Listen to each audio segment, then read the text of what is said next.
खलीज Alaska बहर अल काहिल का एक बाजू है जिसकी वजाहत अलास्का के जनूबी साहिल के मनहानी खतूत से होती है, जो मगरिब में जजीरा नमा अलास्का और कोडियाक जजीरे से मशरक में अलेक्जेंडर आर्किपिलागो तक फैला हुआ है, जहां ग्लेशियर बे और अंदरूनी गुजरगाह पाई जाती है।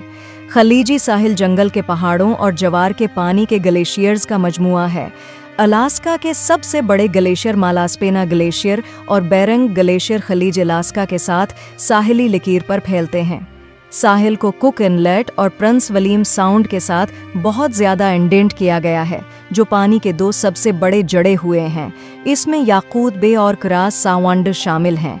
लिटविया बे करास सावंड के शमाल में एक फ्योर्ड और माउंट फियर वेदर के जनूब में तारीख की सबसे बड़ी रिकॉर्ड शुदा सुनामी का मकाम है। ये माही गैरी की कश्तियों के लिए एक पुनाह गाह के तौर पर काम करता है। खलीज अलास्का को सी वाइव्स डेटा की बुनियाद पर फी मुरब्बा मीटर फी साल 300 ग्राम से ज़्यादा कार्बन के साथ क्लास आई पैदावारी माहौलियाती निज़ाम समझा जाता है।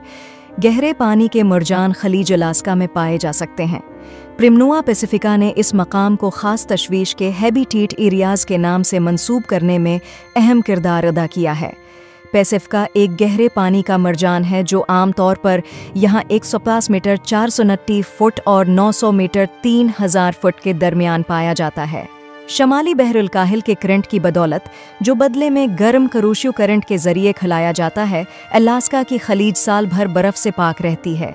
1977 में खलीज अलास्का ने अपनी आम आब व हवा के निज़ाम में एक गैर मुतवक्का और इस वक्त नाकाबिल फ़हम तब्दीली को ज़ाहिर करना शुरू किया, जिसके नतीजे में समंदर की सतह के औसत दर्जा हरारत में इजाफा हुआ और तिजारती मछलियों की अक़साम की दस्तयाबी और मुख्तलिफ़ किस्मों में इजाफा हुआ।